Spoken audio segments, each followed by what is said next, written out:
Hello guys, welcome back to our YouTube channel. आज की इस वीडियो में हम पढ़ेंगे चैप्टर नंबर 2 की एक्सरसाइज 2.1। तो एक्सरसाइज 2.1 हम शुरू करते हैं।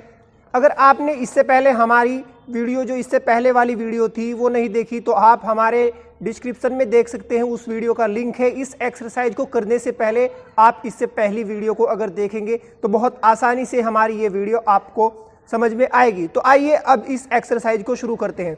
सबसे पहले 2.1 का पहला क्वेश्चन, निम्नलिखित व्यंजकों में कौन कौन एक चर में बहुपद है, कौन कौन नहीं है, कारण के साथ अपने उत्तर दीजिए। तो हमें क्या बताना है, यहाँ पर जो हमें नीचे व्यंजक दिए हुए हैं इनमें से कौन एक चर में बहुपद है और कौन नहीं है। तो सबसे पहले हमें पता होना चाहिए चर क्या होता है। जो एक्स वाई जेड हमारे होते हैं ये होते हैं चर। तो जिस व्यंजक में सिर्फ एक्स एक्स आ रहे हों उसे कहेंगे हम एक चर वाला, जिसमें सिर्फ एक्स एक्स या वाई वाई, और जिसमें दो चर आएंगे उसे दो चर वाला व्यंजक कहेंगे। तो यहाँ पर हमारा सबसे पहला है 4x की घात 2 3x + 7। तो इसमें हमें यहाँ पर क्या दिखा रहा है, सबसे पहले हमें देखना है इसमें सिर्फ एक चर है। चर क्या है इसमें x। तो ये क्या है हमारा एक चर में बहुपद है। बहुपद होने के लिए हमने आपको बताई थी दो चीजों का ध्यान रखना है। जो हमारा चर यानी कि एक्स वाई जो यहाँ पर होंगे इनकी घात प्लस में होनी चाहिए और पूर्णांक यानी कि पूरा अंक होनी चाहिए। यानी ये ना तो अंडर रूट में हो एक्स वाई जेड और ना ही ये बटे में हो। तो इसके लिए ये क्या है हमारा पहला एक चर में व्यंजक बहुपद है। हम यहां पर लिख देंगे एक चर में बहुपद है। इसके बाद दूसरे में हम देखते हैं यहां पर क्या है y² + √2। तो यहां पर क्या है हमारा जो y है इसकी घात पूर्णांक है और प्लस की है, यानी कि इसकी घात जो है पूरी पूरी है। तो इसका मतलब ये भी, और यहां पर सिर्फ एक ही चर है यानी इस व्यंजक में सिर्फ y ही है। तो ये भी हमारा क्या है एक चर में बहुपद है। एक चर में बहुपद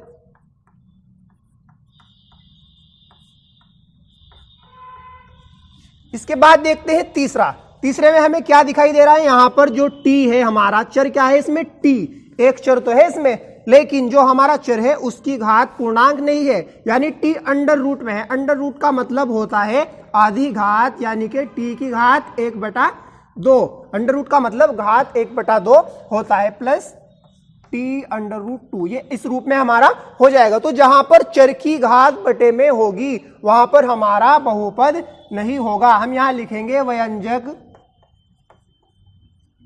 एक चर में तो है, एक चर में तो है, एक चर में तो है हमारा, लेकिन बहुपद नहीं है। लेकिन बहुपद नहीं है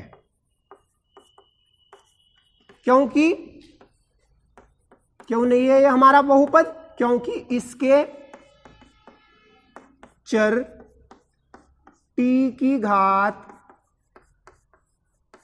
पूर्णांक नहीं है। इसके जो t की घात है वो पूर्णांक नहीं है। तो जब घात पूर्णांक नहीं होगी तो ये हमारा बहुपद नहीं होगा। तो इसलिए ये क्या है एक चर में तो है लेकिन ये हमारा बहुपद नहीं है। आइए इसके बाद देखते हैं चौथे में क्या है हमारा, यहां पर क्या है y बटे में है। तो जब हम इस y को ऊपर लाएंगे तो यहां पर हो जाएगा y + 2y की घात -1। तो यहां पर क्या होगा, ये भी एक चर में तो है लेकिन बहुपद नहीं है। यहां क्या लिखेंगे हम, व्यंजक एक चर में तो है लेकिन बहुपद नहीं है। ये भी हमारा क्या है बहुपद नहीं है। क्यों नहीं है यह बहुपद, क्योंकि इसकी जो घात है वो माइनस में है, क्योंकि चर y की घात क्या है यहां पर ऋणात्मक है, यानी कि माइनस में है। तो इसलिए ये क्या है हमारा बहुपद नहीं है। पहले दो हमारे बहुपद है, ये बहुपद नहीं है क्योंकि यहां पर t की घात क्या है बटे में है, पूर्णांक नहीं है। यहां पर y की घात क्या है माइनस में है, इसलिए ये भी हमारा बहुपद नहीं है। आइए अब देखते हैं लास्ट वाले को। ये क्या है हमारा, ये एक बहुपद है क्योंकि इन सब की घात यहां पर क्या है प्लस में है और पूर्णांक है। लेकिन यहां पर क्या है, ये एक चर में नहीं है, क्योंकि यहां पर क्या है, एक्स वाई और टी, यहां पर तीन अलग अलग चर हमारे दिखाई दे रहे हैं, तो इसलिए ये हमारा एक चर में नहीं है। इसलिए हम लिखेंगे व्यंजक बहुपद है। ये व्यंजक जो है हमारा बहुपद है, लेकिन एक चर में नहीं है, एक चर में नहीं है। ये हमारा क्या है, ये वाला व्यंजक हमारा बहुपद है, लेकिन ये क्या है, एक चर में नहीं है। यहां पर कितने चर है, एक्स वाई और टी, यहां पर तीन चर है, इसलिए ये हमारा बहुपद तो है, लेकिन ये एक चर में नहीं है। आइए अब करते हैं क्वेश्चन नंबर 2। क्वेश्चन 2 है हमारा, निम्नलिखित में से प्रत्येक में x की 2 का गुणांक लिखिए। हमने आपको पिछली वीडियो में बताया था गुणांक क्या होता है। जो x y की गुणा में यहां पर जो होगा, x की 2 के साथ जो यहां गुणा में होगा वो x की 2 का गुणांक होगा, जो x के साथ होगा गुणा में वो x का गुणांक होगा। तो हमें यहां पर इनके गुणांक बताने हैं। तो यहां पर क्या है, हमारे साथ हमें x दिखाई दे रहा है यहां पर, लेकिन यहां इसकी गुणा में कोई संख्या नहीं दिखाई दे रही। तो जहां कोई संख्या दिखाई ना दे वहां पर गुणांक होगा 1। तो इस बहुपद में x की 2 का गुणांक, x की 2 का गुणांक क्या है, यहां पर 1 है। यहां पर होगा x की 2 का गुणांक 1, क्योंकि 1 से हम किसी भी संख्या की अगर गुणा करते हैं क्या आती है, वही संख्या आती है। तो इसलिए यहां पर x की 2 का गुणांक हमारे पास 1 होगा। यहां पर x की 2 का गुणांक क्या होगा, 1 होगा। अब आइए दूसरे वाले में, दूसरे में क्या है, x की 2 का गुणांक, यहां पर ये x की घात 2 हमें दिखाई दे रही है। तो यहां पर क्या है, x की 2 का गुणांक, यहां हम देखेंगे माइनस लगा हुआ है, तो इसका गुणांक होगा -1। तो यहां पर लिखेंगे हम में, इस बहुपद में x की 2 का गुणांक क्या है, -1 है। तो यहां पर होगा -1। अब देखते हैं तीसरे वाले में। तीसरे में यहां क्या है, π/2 x² प्लस x। तो यहां पर हमारे पास है x की घात 2, ये x² x की 2 है, इसकी गुणा में क्या है, π/2। तो इस π/2 x² प्लस x में x की 2 का गुणांक, यानी जो x की 2 की गुणा में है वो क्या होगा, π/2 π/2। अब देखते हैं हम चौथा। तो चौथे में हमारे पास क्या है, √2x - 1। तो यहां पर तो हमें x की 2 ही दिखाई नहीं दे रहा, तो इसका मतलब होता है 0x की 2 प्लस √2x - 1, यानी कि यहां पर x की 2 इस बहुपद में है, लेकिन हमें दिखाई नहीं दे रहा है, क्योंकि उसकी साथ गुणा में क्या है, 0 है, और 0 उसे 0 कर देता है। तो जहां पर x की 2 लिखा हुआ ना हो वहां पर x की 2 का गुणांक 0 होगा। तो इस बहुपद में x की 2 का गुणांक क्या होगा, इस बहुपद में x की 2 का गुणांक क्या होगा, 0, यानी कि 0 होगा। जहां पर x की 2 ना हो तो वहां पर x की 2 का गुणांक क्या होगा, 0 होगा। अब आते हैं हम थर्ड क्वेश्चन पे। थर्ड है हमारा, 35 घात के द्विपद का और 100 घात के त्रिपद का एक उदाहरण दीजिए। यानी एक उदाहरण हमें देना है 35 घात के द्विपद का, यानी द्विपद होगा जिसमें 2 पद होंगे, और 35 घात का मतलब है जिसकी बड़ी से बड़ी घात 35 होगी। तो सबसे पहले हम 35 घात का द्विपद, 35 घात का द्विपद, क्या उदाहरण, कुछ भी उदाहरण हम दे सकते हैं जिसमें 2 पद हो और जिसकी बड़ी से बड़ी घात 35 यानी कि 35 हो। तो हम यहां लिखेंगे x की घात 35 प्लस 4x, कुछ भी लिख सकते हैं। अब इसमें कितने पद है, 2 पद है, और इसकी घात क्या है, बड़ी से बड़ी 35। ऐसे ही हम लिख सकते हैं 8x की घात 35 प्लस 4 या 3, कुछ भी हम लिख सकते हैं। यहां 2 पद है और इसकी बड़ी से बड़ी घात क्या है, 35 है। तो ये 35 घात का एक द्विपद है। इसके बाद क्या करना है, 100 घात के त्रिपद का देना है, जिसमें 3 पद हो और जिसकी बड़ी से बड़ी घात 100 हो। 100 घात का त्रिपद,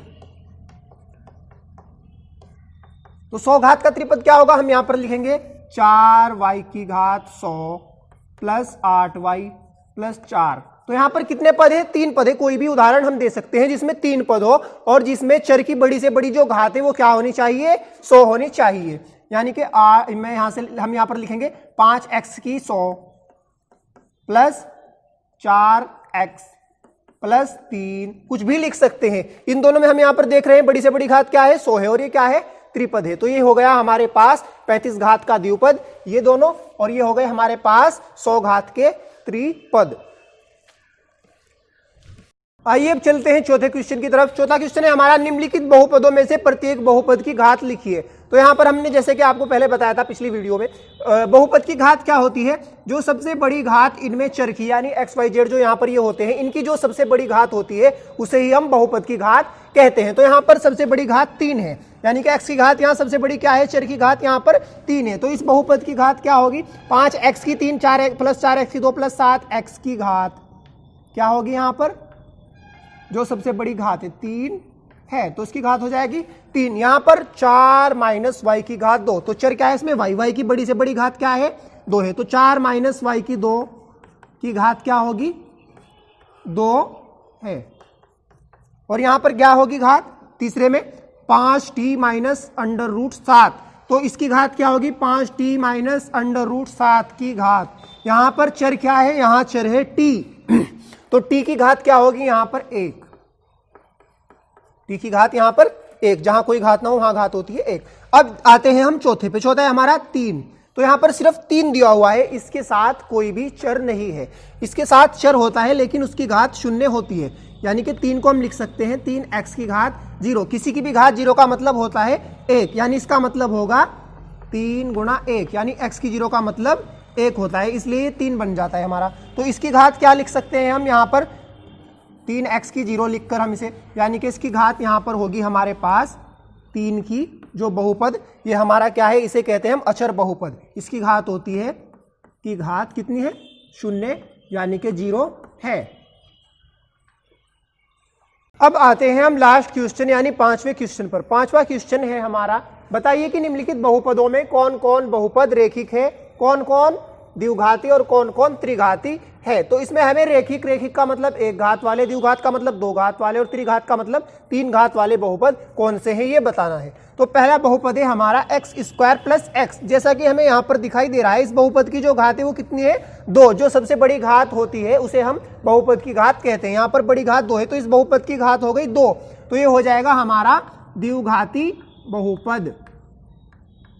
द्विघाती बहुपद, क्योंकि इसकी जो घात है वो हमारे पास 2 है। उसके बाद दूसरे में घात क्या है हमारे पास? 3। यहां पर हमारी बड़ी घात क्या है? 3, तो ये हो जाएगा हमारा त्रिघाती बहुपद। त्रिघाती बहुपद।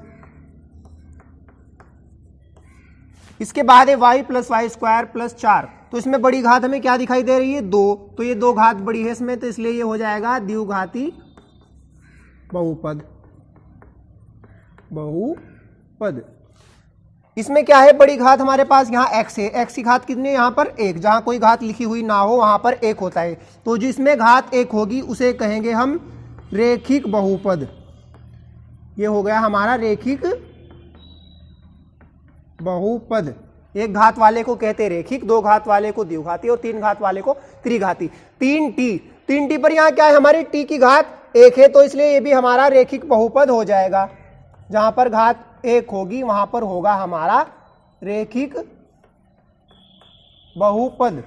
यहां पर क्या है? r की घात 2, तो जहां पर घात 2 होगी उसे कहेंगे हम द्विघाती बहुपद। यहां पर 7x की घात 3, तो जहां पर घात 3 होगी वो होगा हमारा त्रिघाती बहुपद। ये हो गया त्रिघाती बहुपद। ये द्विघाती है, यहां पर घात 2 है, यहां घात 3 त्रिघाती, यहां पर बड़ी घात 2 है ये द्विघाती, यहां घात 1 है ये हो गया रेखिक बहुपद, यहां पर 1 घात है ये रेखिक बहुपद, यहां पर क्या है? घात 2 है ये हो जाएगा द्विघाती बहुपद, और ये हो जाएगा त्रिघाती बहुपद। तो दोस्तों आज की ये एक्सरसाइज हमारी जो एक्सरसाइज है 2.1 यहीं पर समाप्त होती है। अगर आपको हमारी ये वीडियो अच्छी लगी हो तो हमारी इस वीडियो को लाइक करें, और अगर अभी तक आपने हमारे चैनल को सब्सक्राइब नहीं किया तो हमारे चैनल को सब्सक्राइब करें और घंटी के बटन को दबाएं, जिससे हमारी लेटेस्ट वीडियो आप तक पहुंचती रहे, और हमारी इन वीडियो को अपने दोस्तों के साथ ज़्यादा से ज़्यादा शेयर करें। Thank you.